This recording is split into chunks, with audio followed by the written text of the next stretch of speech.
Bonjour, ça va, mes étudiantes. Here is Lisbon, the capital of Portugal. It looks a lot like San Francisco. Many of you probably thought this was San Francisco when you first looked at it. San Francisco was modeled on the city of Lisbon, since San Francisco has a huge, beautiful bay and port, and so too did Lisbon. And even the mountainous region that is the city, and so all the ups and downs are the same virtually in Lisbon, as well as obviously the suspension bridge here. This episode examines Europe in the age of discovery. We will look at feudal society, short on the society, its relation to the church, the Catholic Church. Then some few thoughts on the origins of exploration. Portugal then and its contribution to exploration, Spain and its contribution to exploration, and end finally with Spain and the conflict between the Aztecs and Cortez himself. Right? And I will come to with the final discussion of a few things on mercantilism as a particular outlook of the European society in this day and age. So we'll look at a few things that was driving or helping to drive the monarchs to explore the New World. So I subtitle this Curiosity, Commerce, and Rationalism, because these are three of the things that really inspired Europe to explore the New World. And we know that they explored the New World in contrast to other areas, right? Other places where their technology was reaching the same level or pretty close to the same level, or at least they could explore, and they chose not to.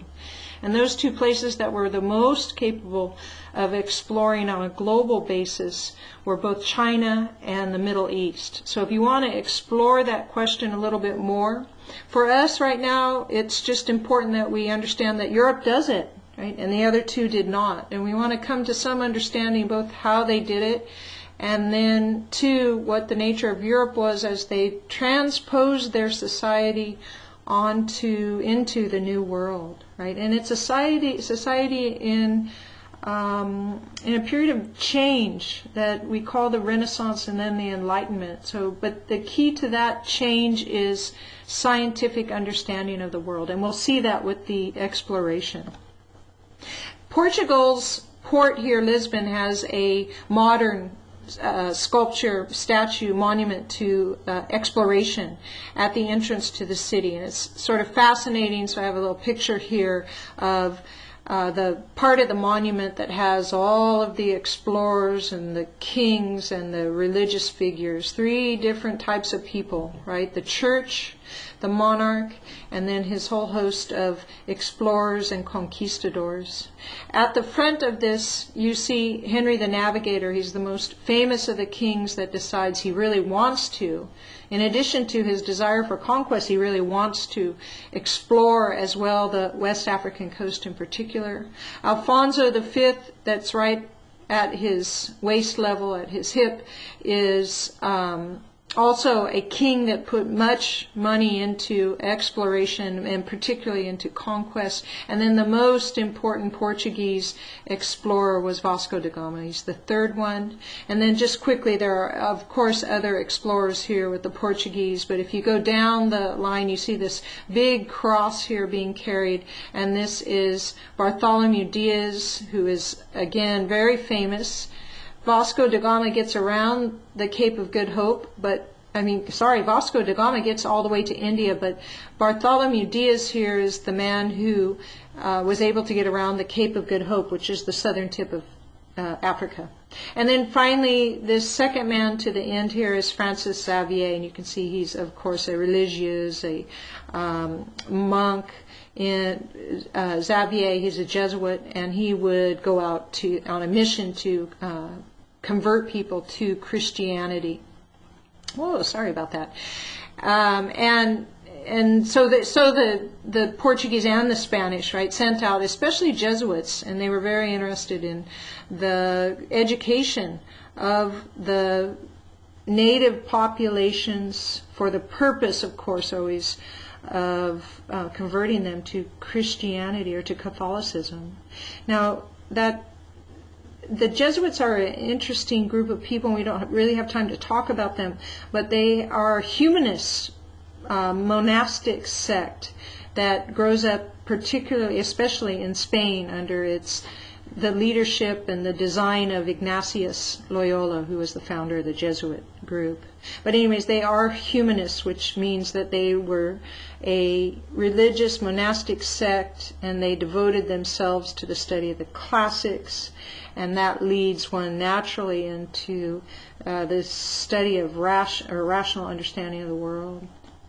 Also here, just as a picture in Europe, so you can get a sense of the relationship, since Africa and the African coast is what's being explored here at first, and then over into the Americas. You just want to note that Africans are not completely unknown to Europe, and in fact, this young man who we know there was a model for this picture, and I say that because in the Renaissance they had a formulaic way of painting black Africans.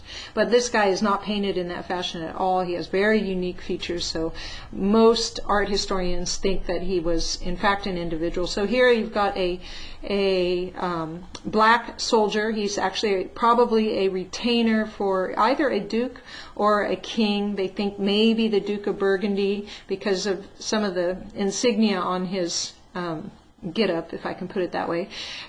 He looks like he comes from either Burgundy or the southern Netherlands, the Spanish-held southern Netherlands.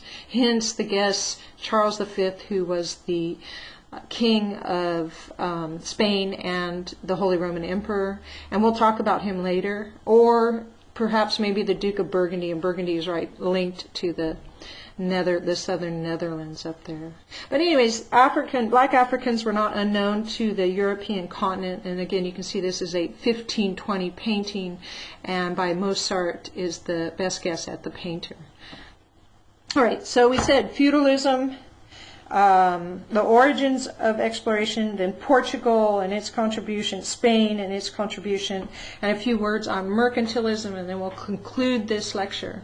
Very quickly, you just want to know what feudal society is. And remember, we talked about Africa. We said there are emperors and empires and tribes, right? We talked about the Americas. We have an emperor among the Aztecs. We have city-states that had rulers in Mayan, probably. And we have in North America mostly just tribal civilizations.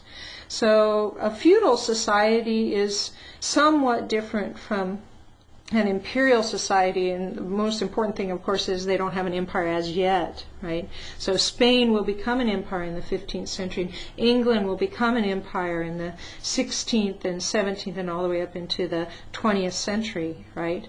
But feudal society is a set of relationships, is a set of political relationships that are shared. And I'm going to just talk about those for a second here. So just by classes, we can look at feudal society because it is a class system, right? So you have a monarch, and you will have the next privileged class under him, who are the aristocrats.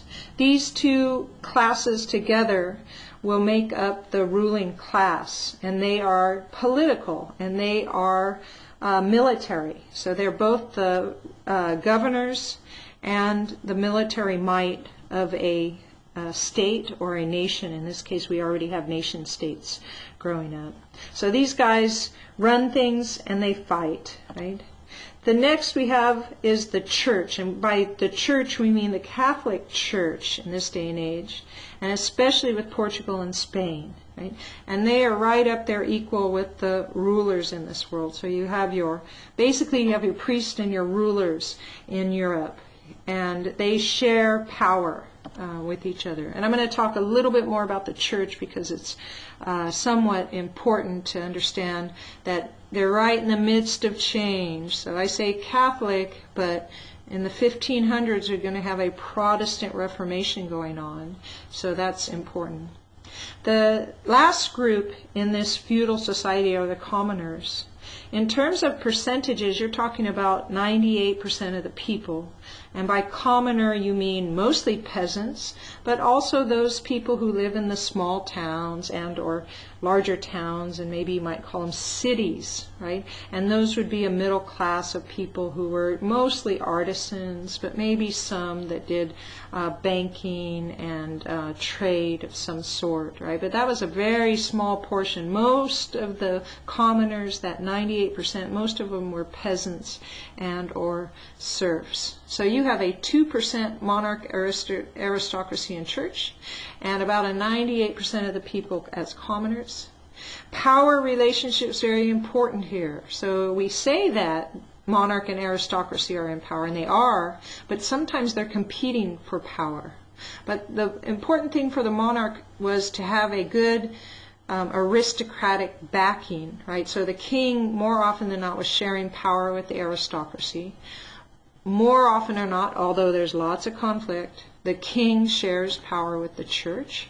And then there's a rising middle class, and it is in the midst of it. So in the 1400s and the 1500s, where we're going to talk today, they're very small, and they're especially very small in Spain and Portugal as well. But this middle class that will be attached to towns will slowly, as the 17th century and 18th century come along, be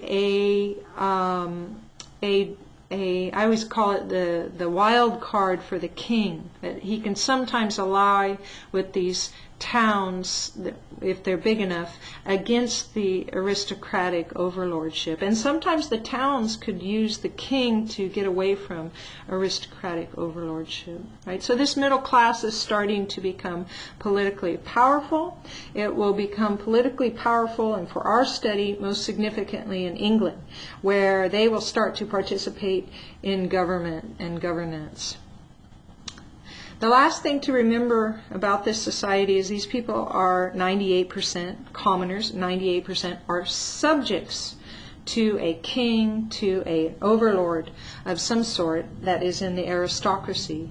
So they do not think of themselves as citizens. And for us, I think that's an important distinction, right? That these people just live, they have no political role. That's the key. I mean, they have to follow the laws. So that's as political role as they get. They do not vote.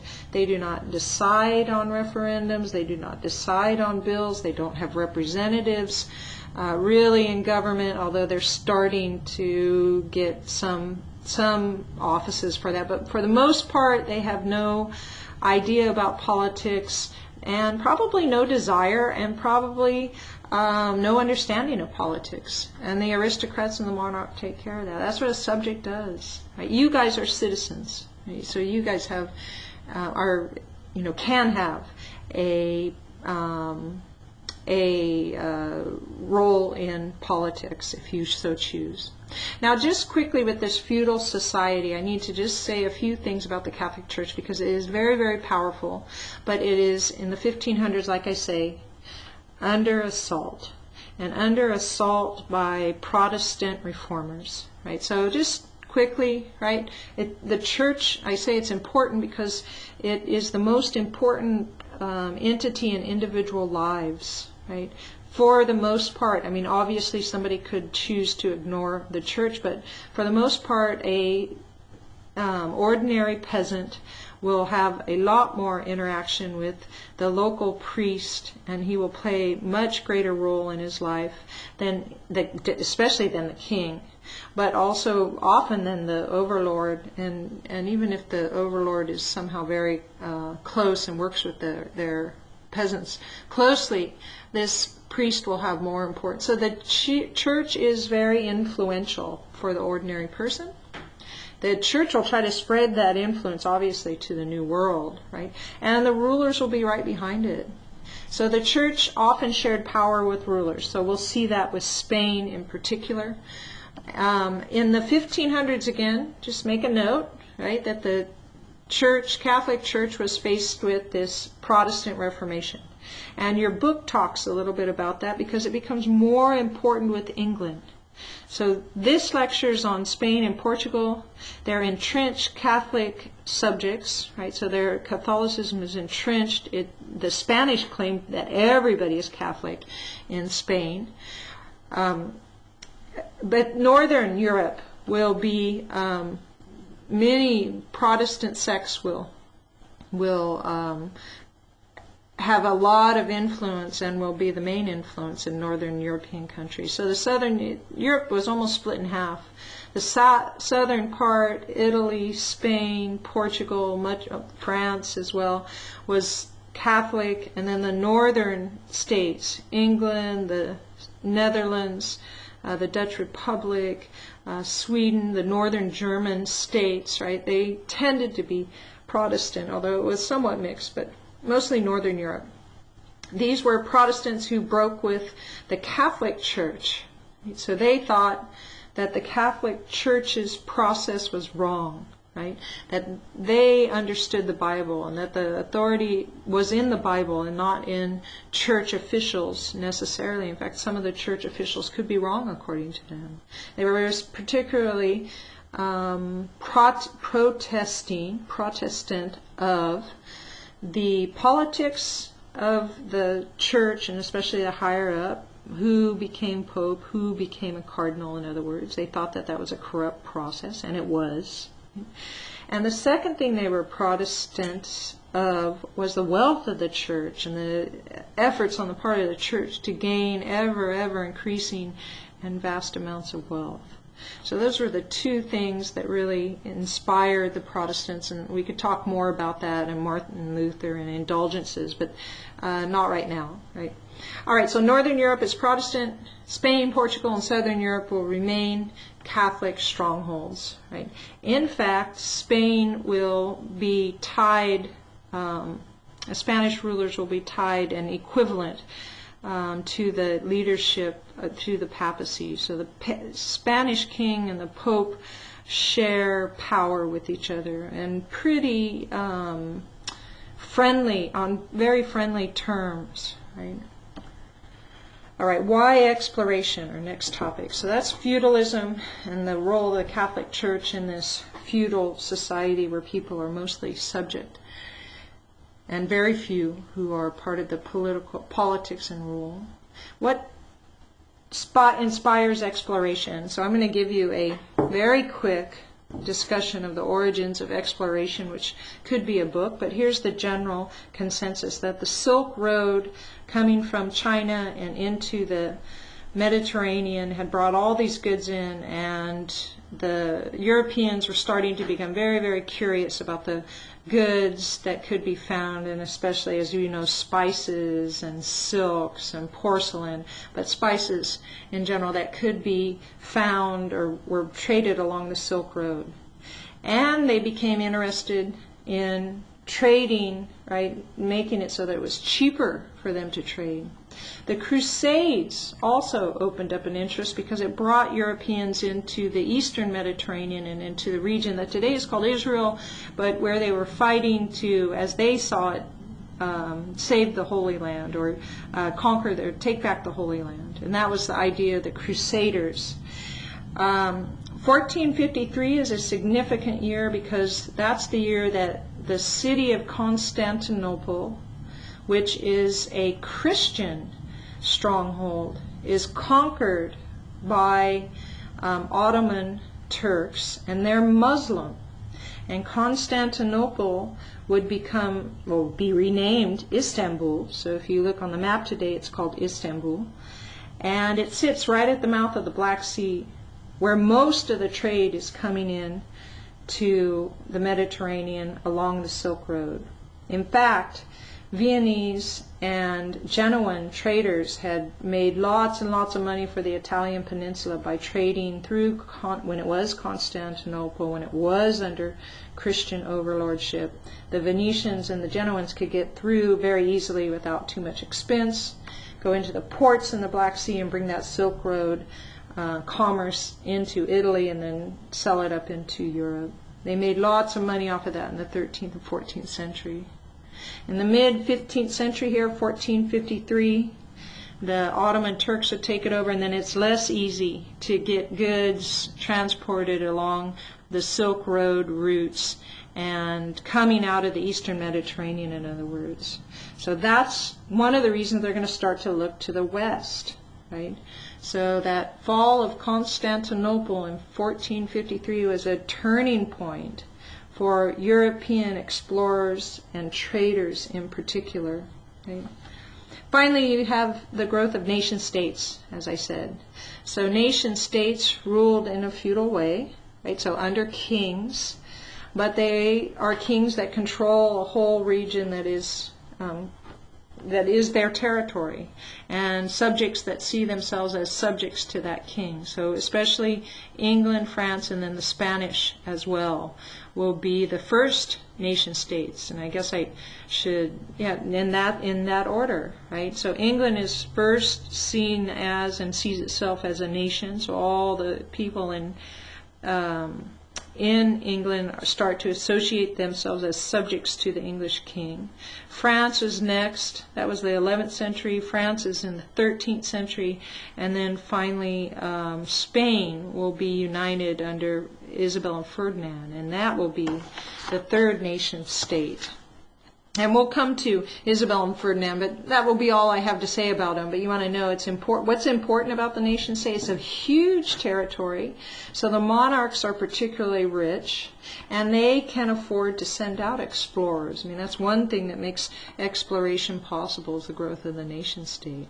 So there you go. You have the trade coming out. You have crusaders going over and sort of cracking open the eastern region they, of course, on a crusade, but bringing lots of things back from the eastern. And then finally it's cut off. And so now they need another trade route to get the goods that they're seeking out of the eastern reaches of the globe. And they need somebody to finance it, and that would be a nation state. Right? They need also innovations, because traveling in the Mediterranean is different from traveling in the Atlantic Ocean. So some innovations that come along. The caravel is a ship with a deep hull, so it kind of rides high on the ocean. It's less vulnerable to harsh weather, high waves, etc. for that reason. And then it has a lateen sail. The lateen sail was a sail used in the Indian Ocean by Middle Eastern traders who were trading in the Indian Ocean, and was borrowed or adopted by the Europeans who were hoping to sail in the Atlantic Ocean. So that caravel was invented. They used the lateen sail. The compass came from China and then was used by these. So we got some things that were transferred, lateen and compass, that allowed for the navigation of the Atlantic Ocean. And then the astrolabe is an instrument by which they can tell where they are in latitude, but not necessarily in longitude. So if they wanted to get their longitudinal coordinates, they had to follow a practice that's known as dead reckoning, and that meant that a explorer, a captain like Columbus, had to have a pretty good eye for about how fast they are going on any given day. And finally, and Henry the Navigator will do this. They needed to study and start the science of the Atlantic Ocean. And Henry the Navigator will study the wind patterns.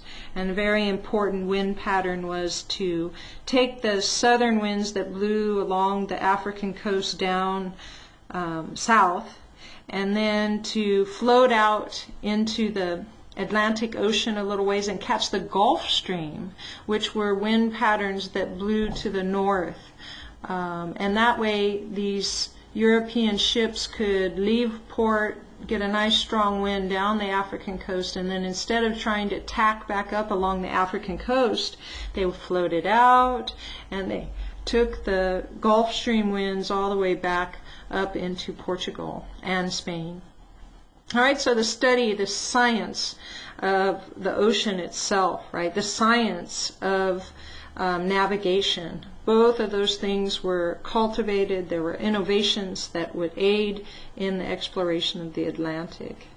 And finally, these, because the Chinese and, like we said, Middle Eastern, they did have boats that would allow them to explore should they choose, and they did a little bit, but not to the extent and not with the global reach that the Europeans did. So what inspired these people? So what was maybe different in Europe than in Asia or in the Middle East, right?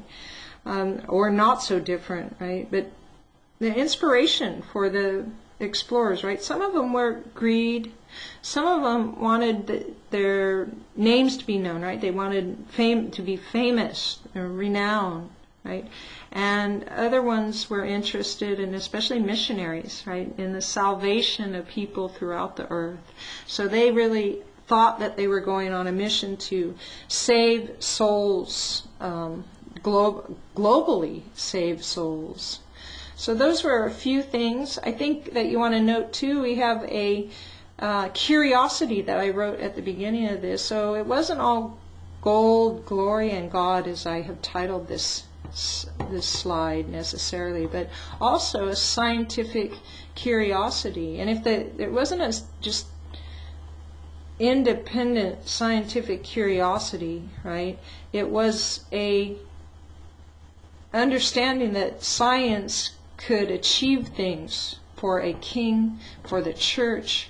And so Henry the Navigator then understood, well, if I start an institute, study the West African coast, I'll get better at it, I'll know what's down there, and my armies that I send out on conquest will be more successful.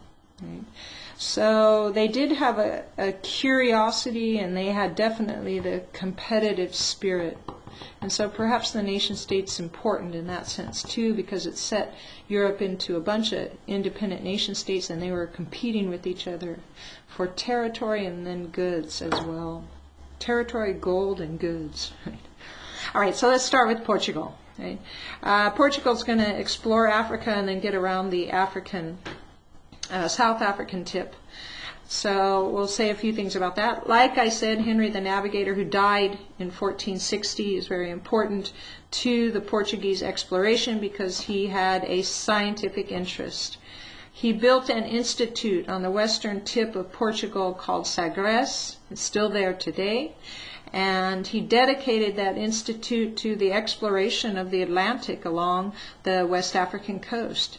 And they improved all the navigational charts of the West African coast. And we'll see a map in a second of what they really achieved. I think you'll be able to see that.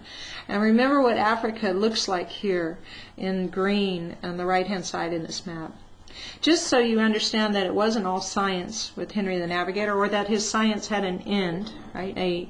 A royal end, which was conquest. He did send out his armies to conquer places, and I just mentioned Ceuta, which is the first conquest he makes in Africa. It's just across the tip at Gibraltar, and he and his military will conquer that and then they will start to conquer down the African coast in what is today Morocco. They will study and discover all the way down to Cape Verde, which sits off of the tip of the African coast. And I'm pointing the pointer here at it, just off the tip of where the African coast is most western. Right? So those are his achievements.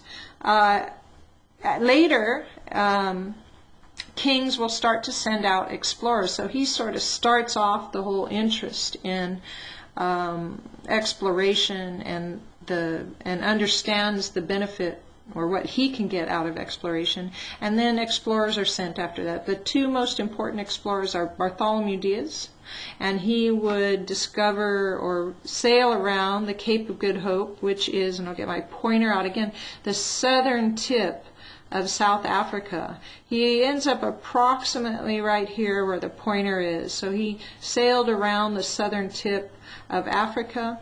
It's important to know what happened, right? So you have Henry the Navigator, who has sent out explorers all the way along the African coast, taking the winds down right next to the African coast, and then they discovered if they floated out, there was the Gulf Stream that took them back up to Portugal. It was a beautiful exploration. So Bartholomew Diaz does the same thing. He goes down the West African coast. He floats out, expecting a northern wind, but he gets a southern wind that blows him down this way and right around the tip of South Africa, and he lands approximately right here. Now, he knew approximately where he landed because he could get his latitudinal ordnance, and he was an expert navigator, so his dead reckoning would have gotten him more or less close on the longitude. And just quickly, these are the longitude lines here, and then the ones that go parallel are latitude. So a navigator would know anywhere they were, either south or north, because they could find the latitude. But the longitude, how far west or east, they really relied on expert navigation sense and ability at assessing the speed of the ship at any given time. So finally, Vasco da Gama will take Bartholomew Diaz's course around the African tip and then up. He would get help in East Africa from Arab navigators who knew the wind patterns of the Indian Ocean, and he would get all the way to India, and so end up here in India. So in 1498, Portugal has gotten all the way to India, and Vasco da Gama is the first Portuguese navigator to do that. Right? The impact then of Portugal on this, in this age of exploration, Portugal was small, so even though they did have quite a population and it did need some relief, they tended, though, on a global scale, to set up just a trading post wherever they landed and wanted to start trade, and then they traded with a hinterland of natives, right? So the Portuguese model in exploration and then trade was the trading post and hinterland. Not to say they didn't colonize, because we know they do have some colonies, especially in Africa, and Brazil is a big Portuguese colony.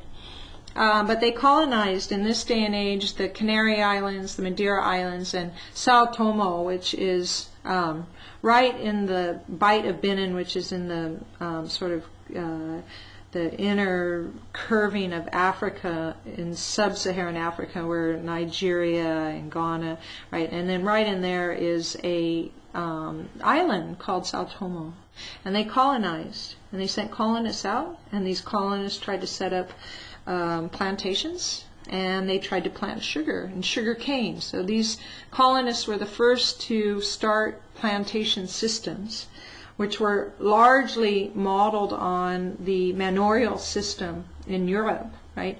The manorial system had serfs and overlords. Serfs did all the work, and the overlords provided them with protection, and that was the exchange, and then they were converts and Christians as well.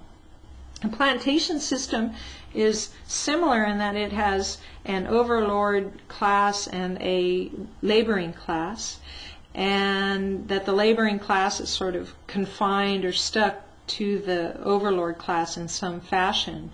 So in a plantation you have a master and slave relationship, and generally speaking the slave is in the Americas, the slave was attached to the slave owner, right, and then worked his land if that was the thing the slave owner wanted him to do.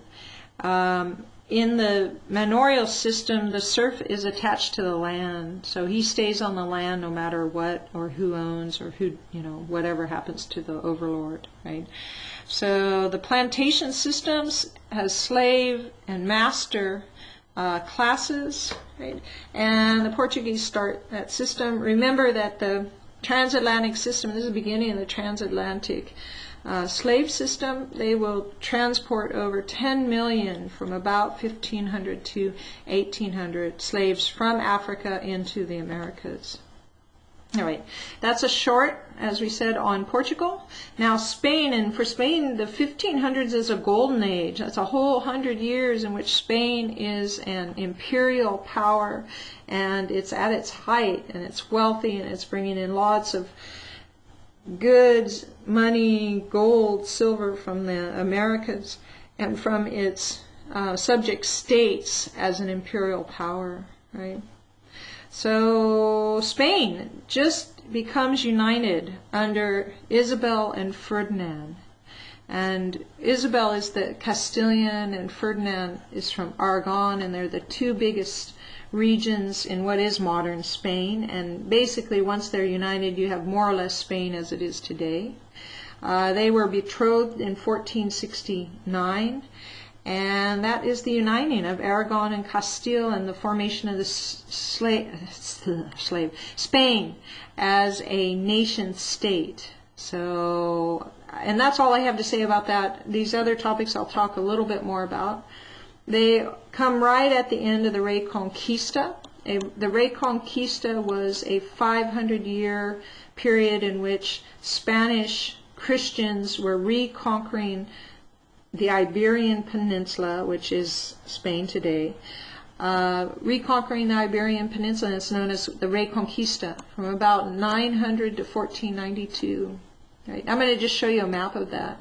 And then when we get to exploration, I'll talk about Columbus, but he's exploring under Ferdinand and Isabel. Okay? So we'll talk a little bit about him. Charles V will become the ruling Spanish king after Ferdinand and Isabel die. And I'm going to look at his territory because he's not just the Spanish king, but he is the Holy Roman Emperor. He's a man with a whole lot of territory at the beginning of the 1500s. And he is very wealthy, lots of responsibilities, and it's once you see it, his New World claims, he's got conquistadors out, he's got the responsibility of the Western Mediterranean and the facing off with the Ottoman Empire, whether it's in the Mediterranean or on land, because as a Holy Roman Emperor, he also has the Ottoman Empire on his western flank. But anyways, he's got a vast amount of territory, especially if you include the New World in that. He is faced in the Germanies too with the Counter-Reformation. So here we are. I said there was a Reformation going on and lots of Protestants who didn't like how the Catholics were running the church and thought, in fact, that they were immoral.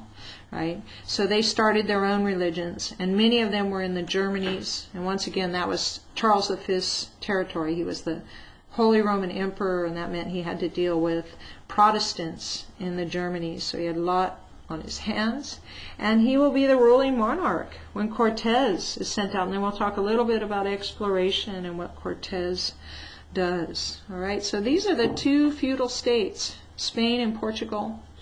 And Spain has a unique history that probably made it uniquely capable of conquering the Aztec Empire in 2 years, I think, because of the Reconquista.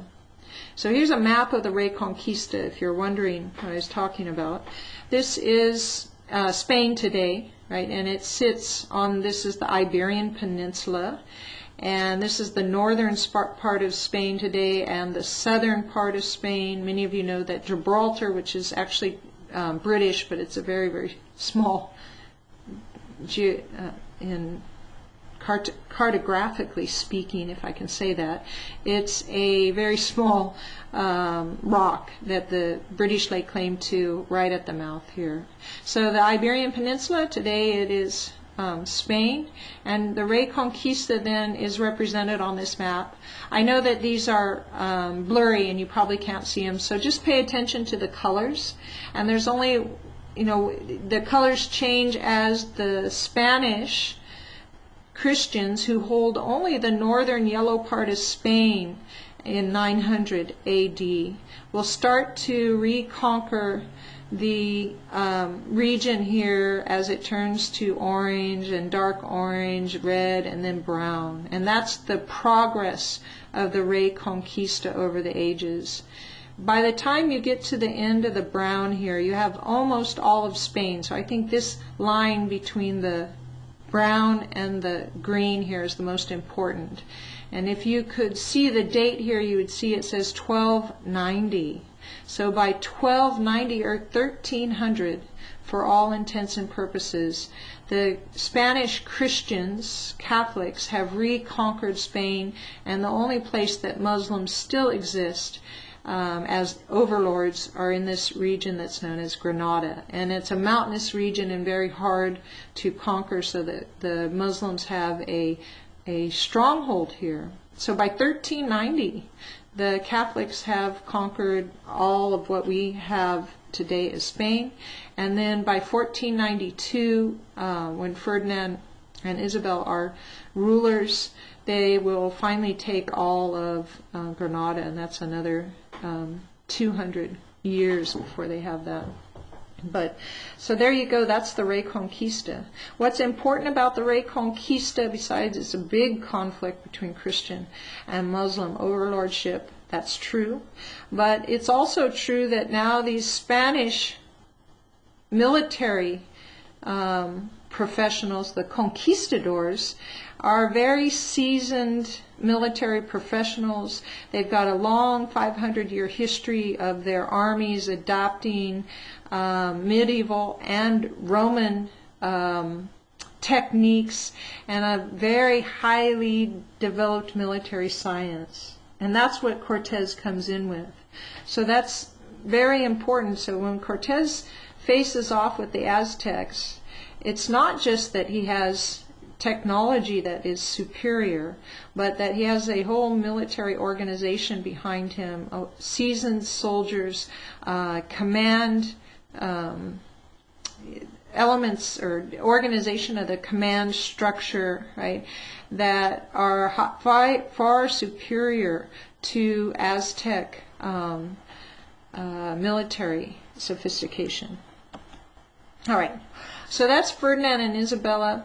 We'll look at Columbus in just a second. I don't say too much about Columbus. I expect that you guys know that he had 4 voyages and that he landed on what is today, he sets up a city called Isabella. And hold on one second, my phone is ringing. Let's turn that off. And that he... that Columbus has 4 voyages, and that he will, that your book has a map of those voyages, so your book does a lot with Columbus.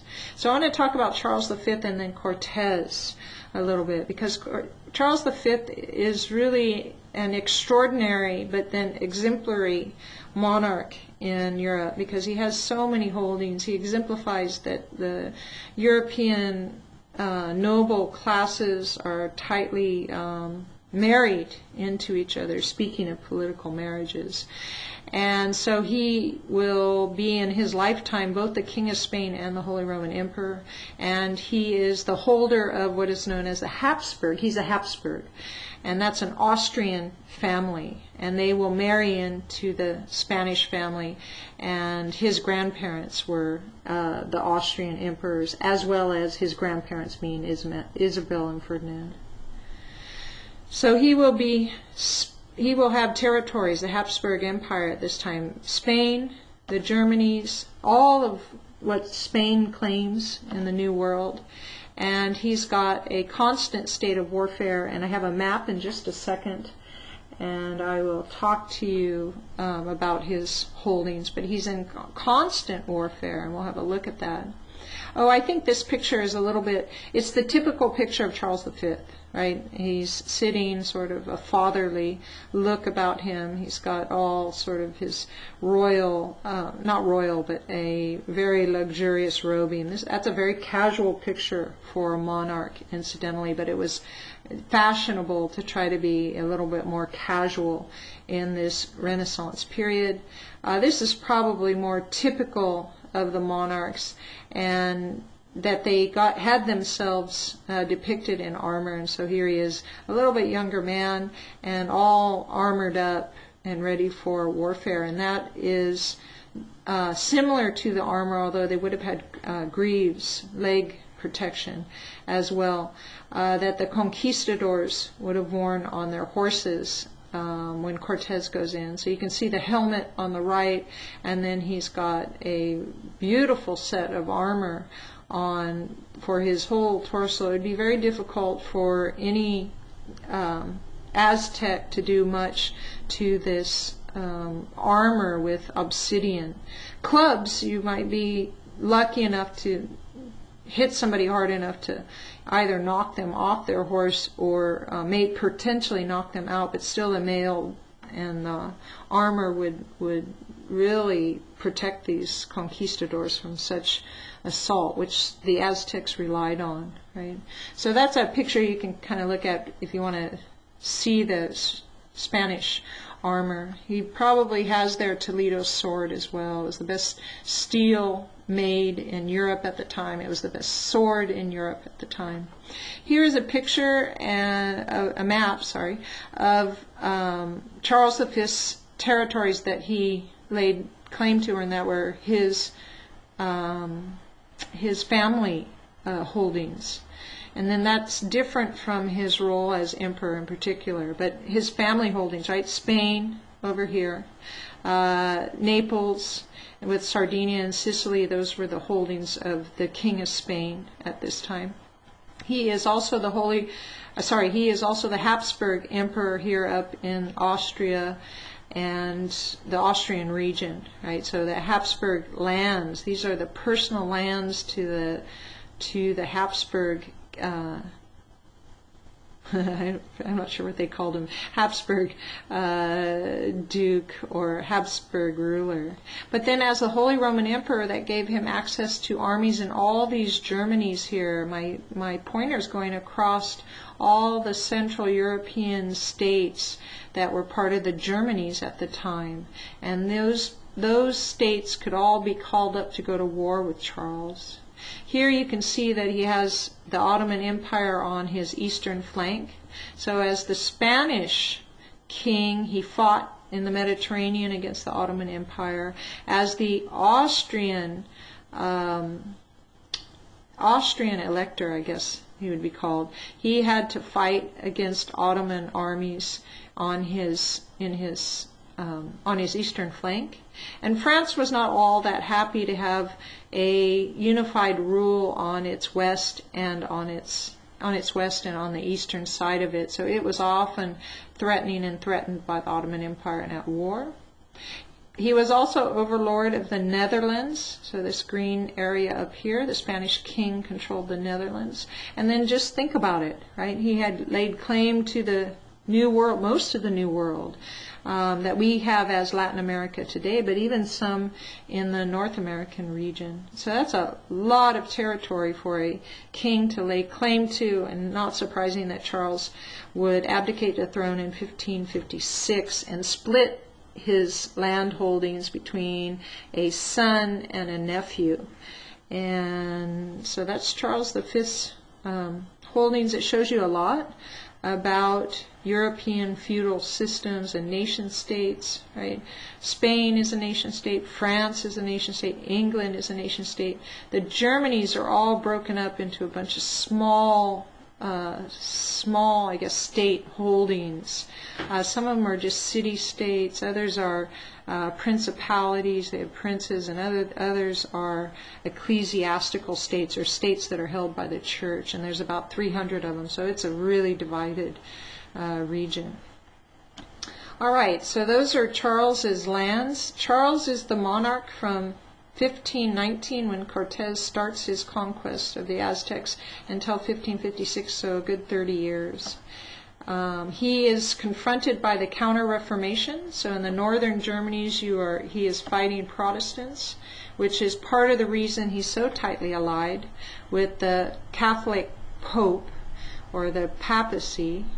And so the crown and Pope, one and the same. Why is he so militant? Well, it's the fight against the Protestants, but also it is the fight against, for the Spanish, what people against, I shouldn't say a fight against, is a worry over people who are considered Moriscos and Conversos. A Morisco is a Moorish person, a Muslim, who has converted to Catholicism, supposedly, right?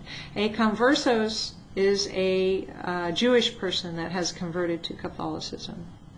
So that's why Spain claimed that everybody in Spain was Catholic, because if you were Muslim, if you were Jew, you would leave Spain or you would convert. And then those who converted were known as Moriscos and Conversos, and the Spanish then would always worry about whether they were true converts or not. Philip II was his son, and so in this Counter-Reformation, he was a very devout Catholic. So Philip II, all of them were good Catholics, don't get me wrong, but he was particularly tight with the church, right? So there was nothing the church could do that was wrong, and he was always fostered by the church.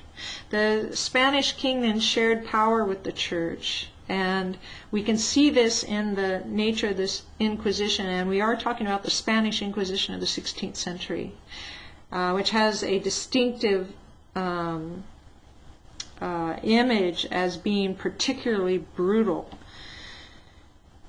But first, the close relationship, just to show you how close the king was with the Pope in Rome. The Grand Inquisitor of the Spanish Inquisition was appointed by the Spanish king. And so here I have Grand Inquisitor / crown, because the crown, that's a word that represents the Spanish king, right? And they will appoint the Grand Inquisitor, right? The guy that's supposed to know whether something's a heresy or not in the church, right? Something that goes against church law.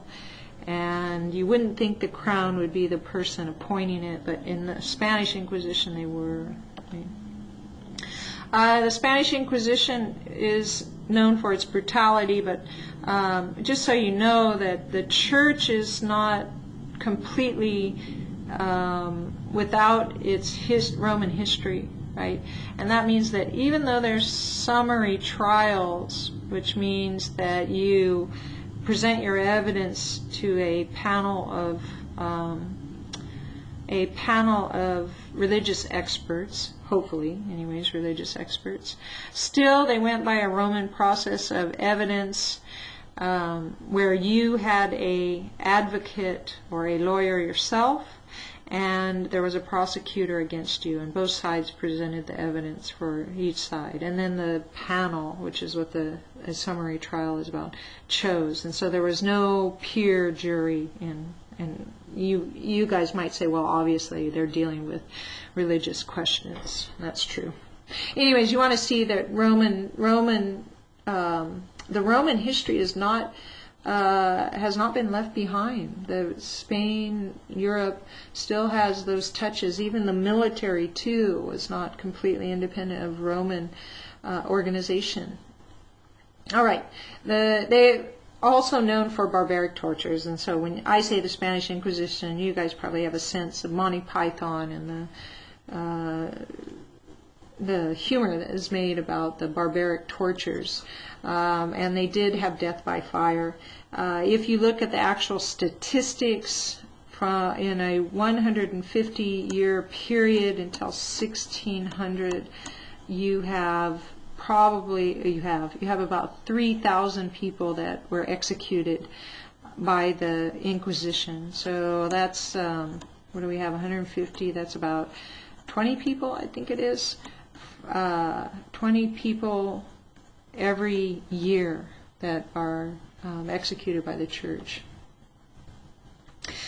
The Escorial is the 16th century palace built for the Spanish monarch, and it looks a lot like the cathedral in Mexico City today, so I like to show it. But this actually is symbolic of the Spanish monarch's power, because it has a cathedral in the middle of it, and you can see it right there. But it's basically divided into 4 regions around that cathedral. The king has his palace, there's a monastery in there, there's a library, so the monarch has control symbolically, right, of knowledge of the church, and the church too has control of him, and then a region for the church itself and the cathedral, administration of the cathedral, right? So that was the Escorial, a big symbol of the nature of the Spanish monarch's power, right? Controlling monarch, monastery, church, and library, right? Knowledge. All right. So there you have Spain and sort of the nature of society in Spain. And then the Spanish monarch's going to send explorers out, right? So once the Portuguese are exploring down and finally get around, well, they've gotten around south, they get around the southern tip of Africa about the same time that we get exploration from the conquistadors. I'm sorry, at the same time that the Spanish are sending out explorers as well, right? So exploration and conquest, I'm going to mention three things, three sort of significant dates where there's big changes made in the territorial holdings of the Spanish and or Portuguese king, and then we'll move on to Cortez. I expect that you know that Christopher Columbus has 4 voyages, that he's unsure that he thinks he's reached Japan or India or Asia for all of his life. He dies in 1502, I believe it is, and he still is unsure not sure that there is a new continent that he's discovered, right? So, but 4 voyages, and he has very famous books, very famous journals that he writes, and they're interesting. He and Cortez's journals are interesting because you can see the nature of the explorer in both of them. One of them is also a conquistador, but the explorer is not too different from the conquistador. The other thing significant about Columbus is that he's a Genoan. He's an Italian, and that shows us the importance of the Italian Renaissance that's going on at this time. Anyway, the second important moment or time is that in 1494, so Columbus, his first voyage, 1492, he comes back, he's hit land going west, and then quickly, 2 years later, Portuguese, the Spanish, and the papacy get together and they sign a Treaty of Tordesillas. And the Treaty of Tordesillas, I'll show you a map in just a second, divided the New World between Portugal and Spain. And the treaty was a division of the New World along a longitudinal line that said everything west of that belonged to Spain, which was most of the continent. And everything east of it was to Portugal, and that would leave Portugal basically with Brazil once they had discovered more of Brazil. But anyways, that's the Treaty of Tordesillas. We'll have a look at that in a second. You want to remember too, Cortez's conquest, we'll talk a little bit more about that, of the Aztec and the Central American region, 1519 to 1521, right? And then finally, 1530, Pizarro is in South America, and he will trick the Incan emperor and capture him, and in that fashion conquer the Incan people in South America. And so Spain is on its road to conquest of the Latin American region, and those are 2 big moments in that endeavor, right? This map shows you, and it's probably a little bit hard for you guys to see, but just so I use the pointer here and you can follow. This is the West African coast down here, and I'll give you some time looking at it. You can see, and then down into the inner bight of Benin, which is the inner part of the Bay of Africa, sub-Saharan Africa, and then down to the southern tip of Africa, and then up the East African coast, and here is where today Somalia and Ethiopia, sort of the Horn of Africa. You got the Red Sea here, and then you can see that this map starts to fall apart. And the cartographers in Europe, and this is a European map, don't really know what let me get the pointer up again, what the Saudi Arabian Peninsula looks like. If this is the Gulf, the Persian Gulf, it's wrong. Maybe it's the Caspian Sea. I don't know what they're intending. India is a little bit mucked up, although not, it looks like it's got the start of an understanding here, and then they don't really know what the Malaysian Peninsula and anything beyond the Malaysian Peninsula look like. So this is all really not well done map, but boy, science from let's see, from before 1460 when Henry the Navigator dies. So about 50 years, 60 years, the Portuguese have been going down, and then later the Spanish and drawing maps, and they really have a good understanding of what Africa looks like. Looks more like, and then we can look over here. These are the Americas, and we can see that the eastern side of the South America is pretty well drawn. They got some pretty good idea of all these islands, although they're a little bit of a mess here. Some of them are large, most of them are very small islands, and what they look like. So all of this exploration really has meted out a lot of scientific knowledge and discovery of everything in the Atlantic Ocean, right? Not just a quote-unquote new world. All right, my pointer now is going down the line that is the Treaty of Tordesillas. It's a longitudinal line. So this treaty, signed by the Portuguese, Spanish, and papacy, was the line by which they said everything to the west belongs to the English. Ooh. And everything to the east belongs to, not to the English, everything to the west belongs to the Spanish, everything to the east belongs to the Portuguese. And so the Portuguese got only this tip that would later become part of Portugal, right? And then the part of Brazil. And then finally at the inner parts of it, also Brazil would become a big territory that the Portuguese control. But that's a map, 1502, right? Lots of discovery and understanding of the New World. All right, Cortez, very quickly, right? Remember, he's going to come face to face with Aztec, and we said a society that's built a massive civic center in Tenochtitlan, very sophisticated, built on a grid, massive temples in the middle. They do have a hieroglyphic writing system. A lot of that stuff is destroyed by the Spanish after conquest.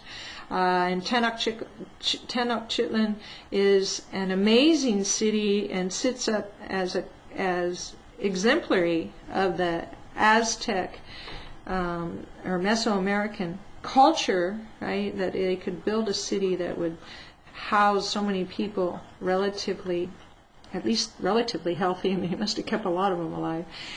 And then too that they were practicing human sacrifice on a pretty grand scale at certain times, right? But also just practicing human sacrifice quite often otherwise, right?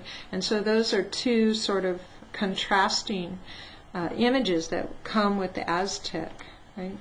So Tenochtitlan is Montezuma, remember, he's actually Montezuma II, but Montezuma is the king at the time. He would be overthrown in the midst of fighting with Cortez. The warring with the Aztecs would go on for 2 years, right? There would be involved in that warring 1,600 European conquistadors, warriors. They would have alliance with local enemies of the Aztecs. Remember, the Aztecs built the empire and they've got lots of enemies. About 50,000, we think. And the casualties would end up about 1,000 Europeans would die either from fighting or wounds or just getting sick because they weren't used to the environment in the American region, and about 1 million over the long 2-3 year period. Many of them, Mexicas, as the Aztecs called themselves, would die from disease and sickness. So, and they think maybe 1 million of them. But there's a big question why Cortez won, right? And I think it was many things coming together at once, right? Typically, if you go out and read the literature on it, they're going to always reference, yes, there was disease that killed the Aztecs off, smallpox. You want to always remember, though, that the Spanish were also subject to unusual or they had no immune system against certain strands of dysentery or malaria. So they, too, were subject to deadly diseases that could kill them. Right, Tlaxcalan and other allies that helped the Spanish out. You want to remember once again here, yes, they will, and that was very important, right? But these Tlaxcalans and other allies did not get together without the Spanish, right? So there's a big question, why weren't these people fighting against the Aztecs before this time? And so what was the important thing about the Spanish coming along?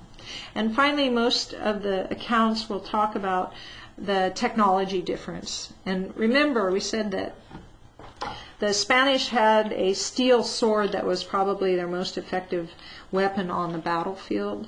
The Aztecs had obsidian spears and arrows, obsidian-headed spears and arrows, and they wielded clubs. So on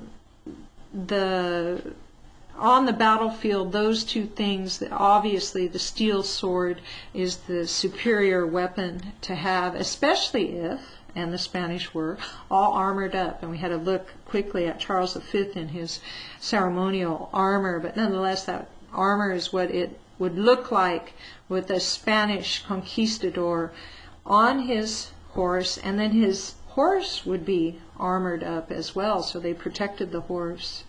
If you're curious, those horses carried probably about 300 pounds onto the battlefield, so it was probably a pretty big labor for the horse on any given day in battle. And then finally we usually look at, well, in addition to steel, the Europeans had gunpowder. Right? And gunpowder could be used to fire cannons, and Cortez, I tried to nail this down, he had 2 or 3 cannons that he actually brought with him, because the miles, the journey inland was 150 miles. He brought 2 or 3 cannons with him, and he destroyed some of his ship to keep his men there, but he also dismantled some of the wood and rebuilt temporary ships on the Lake Texcoco, right? So he had a couple of cannons, and then the conquistadors would have had guns, but you have to reload guns. The loading of a gun took more than a minute. It would be very difficult, and then the idea that you might hit something by firing a musket was dicey at best at that day and age. So the muskets weren't so effective on the battlefield, maybe as an early sort of like artillery volley before your enemy met you on the battlefield. But their best weapon was the Toledo sword, right? But they did have cannons, they did have muskets, they had armor, and they had armored horses. The horses would have been very unusual to the Aztecs, and definitely cannon and musket fire would have been unusual and kind of frightening. So the shock effect was important for the Spanish, right? And then finally, right, Cortez doesn't have that many men, and the Aztec army was probably about 100,000 strong. So he was facing 100,000 with 1,000 to 2,000 men at any given time, and so he could have left. And he was not only facing a extraordinarily large enemy, but he was also facing criticism in his own command. So there were commanders writing back to the king saying that Cortez had failed in his command effort. They were very critical of him, and when he first gets out of Tenochtitlan and escapes after a fight for his life, and he and his men who barely escape, and they go back to Veracruz. He could have left at that time, but he decides not to. So I always encourage students, well, you have to consider Cortez himself and the reasons why he was won, and the things that he had at his, that could help him outside of the Toledo sword. Right? So we know he's a Spanish conquistador, so he has a very seasoned military. And when I say a seasoned military, I don't mean that that's what they do and that's what they've been doing in their lives at that time, but that there's 500 years of military tradition, planning, organization, improvement that the Spanish conquistador had behind him in commanding his ranks, in making a cohesive assault, etc. Right? So that's what we mean by a seasoned military. both the immediate training and a long history of military organization. And so the Spanish, in other words, were experts at doing what they did. Right? Also, it was a rational system, military science. Right? So they had military science behind them. They understood the use of evidence and assessing the enemy's ability and knowing where his, not just the ability of his forces, but where the forces are, etc., and planning their own attack. Right? So that rational system, rational approach to warfare itself would mete out benefits to him. What to do with the Tlaxcalans, think of that, right? You've got these warriors and you kind of have a sense, and he's going to send them out in front, and to some extent that really made them fodder for the Aztecs, but nonetheless, how to use auxiliary troops that have different skills from your own troops. Right? And then finally his leadership. Like I said, he could have left, right? He comes back a second time, he comes back with a military that's ready to fight and even build ships. He would go up into the volcanic mountain above Mexico City today and get saltpeter so he could make gunpowder, so that his cannons and his muskets had gunpowder. So he really provided a leadership that a lesser conquistador, if I can put it that way, might not have done, given especially all the criticism among his own ranks. All right, so that's the Spanish. Right? Whoa, what an age for the Spanish in the early part of the 16th century. Boy, they laid claim to everything in the Americas, and then they had to go out and conquer those Americas, and so that they could claim the territory for themselves. So it's one thing to sign a Treaty of Tordesillas. It's another thing to establish a claim in those regions. And Charles V set out in a big way. Both Cortez, although he was right on the edge of being the monarch when Cortez was doing what he was doing, and Pizarro, right, and the conquest of Mesoamerica and South America, or at least part of those. There were other explorers as well, all through the 1530s and 40s, that Charles V sent out into the Americas so he could lay claim to territory, and then laying claim to territory would lead to greater trade relations and, can I say, extracting wealth from the Americas, which the Spanish were very good at in the 16th century. And that system of extracting wealth is known as mercantilism. For you, it's to be contrasted with capitalism. You guys live in a capitalist society where everybody owns their own means of production, whether it's their business or their labor, and then they go out into a marketplace and they buy and sell. Labor, they buy and sell things, right? And that's how money is allocated. In a mercantilist system, the monarch is largely in control and can monopolize things. And then they also have a certain view of the world that's different from the capitalists. The mercantilists think wealth in the world is finite. We know it's not today. We are capitalists, and we believe that wealth is produced by labor, right?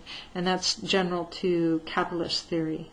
But for the mercantilists, no, there's a pie out there, and that's all the wealth there is in the world. And what these competitive European nations were doing was trying to get the most wealth. So that's part of what the Spanish were after in their New World. I know they were converting people to Catholicism as well, and I don't want to discount their religious objectives, but definitely when it came to commerce, they wanted to get their biggest piece of the pie because wealth was finite. That meant, wealth, right? Well, precious metals, right? Gold, silver are the big ones, but then copper or any other precious metal, that was known as bullionism. So bullionism was the seeking of precious metals, so that was part of mercantilism. One of the ways you could get that piece of the pie, a piece of the wealth in the world, was by getting as much of the precious metals out of the world as you could. You also, the king also had control and could set up monopolies. And so he could also extract wealth because he would get traders who would owe him for their monopoly in the in trade. So the Spanish had what was known as the flota system, and that was a system by which the armada went out as a protecting force with a bunch of merchant ships, and they had a special route that they took all around the world. And you were given, as a merchant, you could get a monopoly to be part of that, have that protection of the armada and that flota system, right? So it was a state monopoly on trade in the Spanish Empire. The encomienda was land, and land that was given out and believed to be owned by the monarch, right, controlled by the monarch. And the monarch gave out land to his generals for their service. So the encomienda was a tract of land that was given to a general for his service, very similar to the Romans, who gave out colonial lands to their veterans. And that tract of land in the Americas would have a native population on it, and they were the laborers. So you can see it's very like the manorial system in Europe under the feudal organization. The native population were the laborers, and the Spanish were the overlords. And they brought protection, the Spanish, and they brought Christianity and the salvation of the souls of the natives. And for what it's worth, I mean, I don't, if you don't believe in the salvation or you do believe in the salvation, either way, that's how the Spanish saw it. And then finally, right, another way to get wealth out of the system was to control raw materials and to get the colony to be producing raw materials, whether that's lumber, whether that's sugar cane or other agricultural products, bring them to the mother country, produce the textiles, and then send the textiles, I say textiles, well that would mean you're producing cotton, right? But sending the finished good out to be sold, which is always sold at a much higher price, right? So the mother country always made money in that system. Raw materials from the colonies, manufactured goods back to the colonies, sold at a much higher price, right? The impact of explorations. Native population, as we know, was decimated. Some estimates are up to 90% of the populations in areas were decimated by exploration and the contact with the European. They brought Christianity to the Americas, Catholicism and Protestant Christian sects. The Spanish Empire in particular, but I'm trying to think of anybody else. The English didn't really get so much gold out, and the Dutch not so much, and the French not really so successful. The Spanish, above all else, got gold and silver out of the mountains in South America in particular. Potosí is the place where many mines and lots of money came into Spain. So much money that, just like Mansa Musa, that the gold and silver coming into Spain provided or caused an inflation in Europe, they say, for 100 years, right?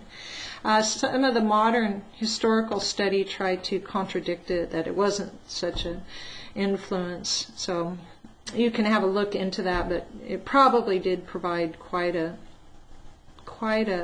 boost to the monetary system, and then would be inflationary. And finally, migration, for all of the voluntary and involuntary reasons. So gold, God, and glory, right?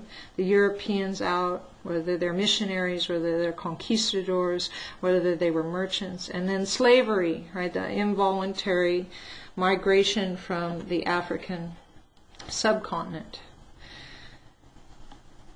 And finally, also, European rivalry. As they gained territories, the rivalry continued, but rivalry for global influence, right? Rivalry that would lead them to be global powers. And so that was the new part of the European rivalry that was going on with exploration. So just quickly, right, we started with a subtitle to this as rationalism, and you can see the science that was so important, especially with the Portuguese. We probably emphasized it there. A rational approach to studying the world, to military organization, to merchant and merchandising, that commerce and the interest in getting spices in particular, but goods out of the east by going west, right? They were inspired, that commercial interest. And then they simply had the curiosity, their scientific spirit, the commercial interests led to a curiosity of sorts. That's the hard one to get concrete evidence for. I mean, we can say Henry the Navigator because he certainly would have had curiosity to be so inspired to build an institute that was Sagres, right? But it's harder to get concrete evidence. With commerce, we can look at the commercial effort to go out and get spices from the east by going west. Rationalism, we can look at the military organization of the Spanish. We can look at the commercial. Enterprises and logical development of commerce, insurance, you name it, right? And Italy had a lot to do with that. And all of that rationalism, scientific approach to things are easy things to find evidence for. Curiosity is not so easy. But there had to be something that made Europe different from China and the Middle East, right? And then finally, all these things led to a competition, and that competition was endemic to the states in the Western European region, where